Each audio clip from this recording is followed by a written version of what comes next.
Algumas coisas podem parecer óbvias e que você não precisa falar sobre elas ou comentar ou completar uma informação.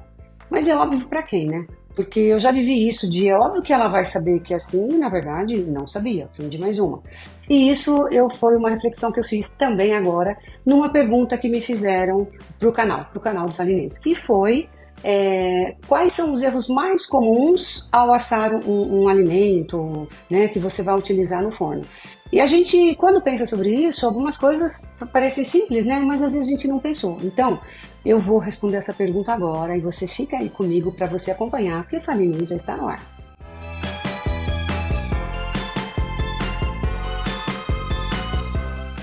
Bora, gente! Ó, mas eu vou começar falando. Dá o seu joinha já, porque a pergunta foi muito interessante, tá? E sobre quais são alguns erros comuns a evitar ao assar, eu vou comentar alguns, né? Especialmente a lidar com pães e bolos e tortas, há diversos erros comuns que podem afetar o resultado final. E aqui estão alguns desses erros e como evitá-los. Um exemplo. Não pré-aquecer o forno. O que acontece quando você não pré-aquece o forno?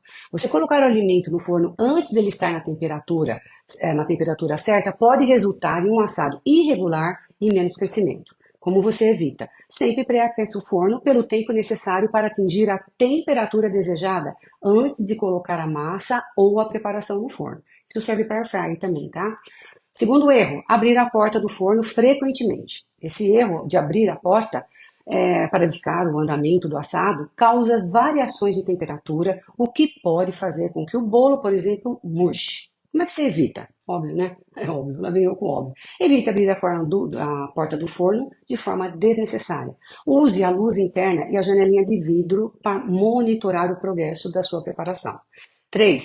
Medir ingredientes incorretamente. Medir ingredientes de forma imprecisa pode alterar a química da receita, levando a resultados desastrosos. Como é que você evita? Utilize balança de cozinha para medir ingredientes secos e copos medidores para líquidos. Siga as medidas exatas especificadas na receita.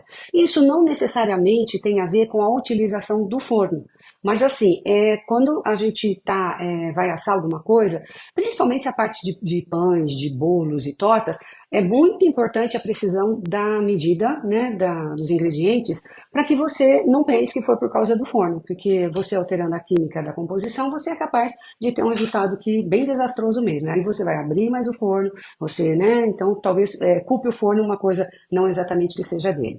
São detalhes simples, mas você talvez possa usar isso para melhorar ainda mais a sua performance na cozinha, porque de preferência nós utilizamos muitas coisas assadas. E quando eu falei do forno, eu falo também da air fryer, porque é como você colocar uma coisa no forno, na air fryer, sem pré-aquecê-la. Eu já vi que muitas vezes a pessoa não passa por esse processo. Então serve tanto para o forno quanto para a air fryer. Mesma coisa, você ficar puxando a gaveta da air fryer. Às vezes não é tão legal. Ou até aquela air fryer mais de dois na horizontal, né? Aquela air fryer bacana. Aliás, eu comprei uma recentemente. Você acende a luzinha para você enxergar bem, para não comprometer o seu assado. Dicas simples que podem fazer diferença. E eu vou saber se fez a diferença se você deixou o seu joinha, se você compartilhar e se você literalmente interagir comigo, porque talvez você vai me dar uma dica aí que eu não tenha pensado nesse meu momento de responda ao canal. Certo? Combinado? Escreva aí para mim qual é a sua dica, para que eu possa fazer parte de mais dicas numa próxima. Um beijo no seu coração. Eu amo fazer esse meu trabalho, por isso que eu quero muito que a gente continue crescendo. E tenha certeza que depois de tudo que eu compilei dessas perguntas, que eu amei por sinal, eu fiquei mais animada ainda, muito mais animada para eu continuar firme e forte. Vamos junto, tamo junto. Beijo no seu coração. Eu vou, mas eu volto.